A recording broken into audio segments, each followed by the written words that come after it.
ابو داؤد اور ترمذی وغیرہ کی حدیث میں زیادہ تفصیل کے ساتھ آیا کہ یہ دو گناہ ایسے ہیں کہ اللہ جل جلالہ دنیا کے اندر آخرت کے عذاب کے علاوہ، یہ الفاظ اس حدیث میں موجود ہے کہ آخرت کے عذاب کے علاوہ وہ تو ملے گا ہی، لیکن اس سے پہلے دنیا کے اندر بھی اس کی سزا انسان کو مل جاتی ہے کسی نہ کسی شکل میں۔ ایک گناہ ہے بغی، بغی کے معنی ظلم، کسی بھی انسان پر ظلم کرنا۔ یہ ایسا گناہ ہے کہ اللہ تبارک و تعالیٰ اس کی سزا آخرت میں بھی دیتے ہیں اور دنیا کے اندر بھی عطا فرما دیتے ہیں۔ بعض اوقات اللہ جل جلالہ کی طرف سے ڈھیل ہوتی ہے، خود قرآن کریم میں فرمایا کہ سنستدرجهم من حيث لا يعلمون واملی لهم ان کیدی متین، کہ ہم بعض اوقات ڈھیل دیتے ہیں لوگوں کو۔ ظالم کو بعض اوقات آپ دیکھتے ہو کہ وہ بڑے مزے کر رہا ہے، عیش کر رہا ہے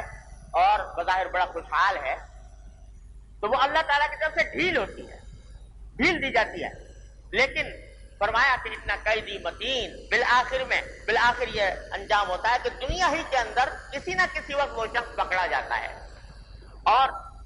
کسی بھی طریقے سے پکڑ لیا جاتا ہے۔ بعض اوقات لوگوں کو علم ہوتا ہے اس کا، بعض اوقات علم نہیں بھی ہوتا، لیکن پکڑ لیتے ہیں اللہ تبارک و تعالیٰ۔ اللہ تعالیٰ کی گرفت بڑی سخت ہے، دنیا کے اندر بھی پکڑ لیتے ہیں۔ تو اگر کسی ظالم کو دیکھو پھلتا پھولتا تو یہ نہ سمجھو کہ یہ خوشحال ہو رہا ہے اور اللہ تبارک و تعالیٰ کی طرف سے ڈھیل دی جا رہی ہے، رسی دراز ہو رہی ہے، لیکن کسی بھی وقت اللہ جل جلالہ جب پکڑ لیں گے تو سب اگلا پچھلا بھول جائے گا، اس طریقے سے پکڑ لیا جائے گا۔ دنیا کے اندر مل جاتا ہے اور آخرت میں تو ہے ہی ہے،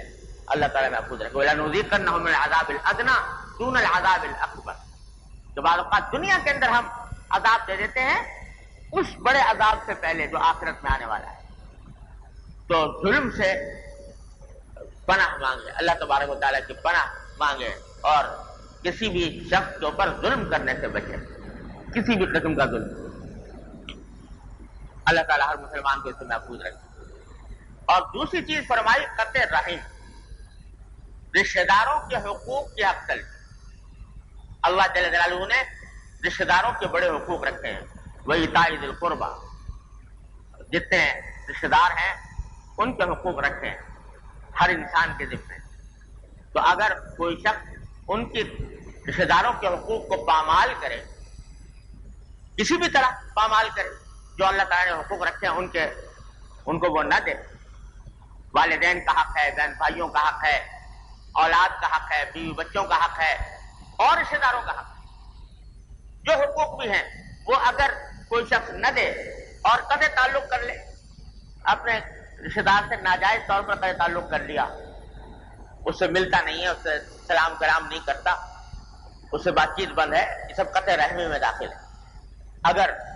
ناجائز اور ناحق طریقے پر ایسا کر رہا ہے تو یہ قطع رحمی ایسی چیز ہے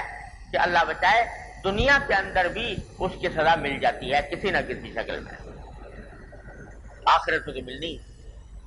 تو ان دو چیزوں کا خاص طور پر رسول کریم صلی اللہ علیہ وسلم نے ذکر فرمایا، ظلم اور قطع رحم، کہ ان سے بچے، خاص طور پر بچنے کی کوشش کرو، کیونکہ اس سے دنیا بھی خراب ہوگی اور آخرت بھی خراب ہوگی۔ اللہ تعالیٰ ہر مومن کو، مسلمان کو اس سے محفوظ رہنے کی توفیق عطا فرمائے۔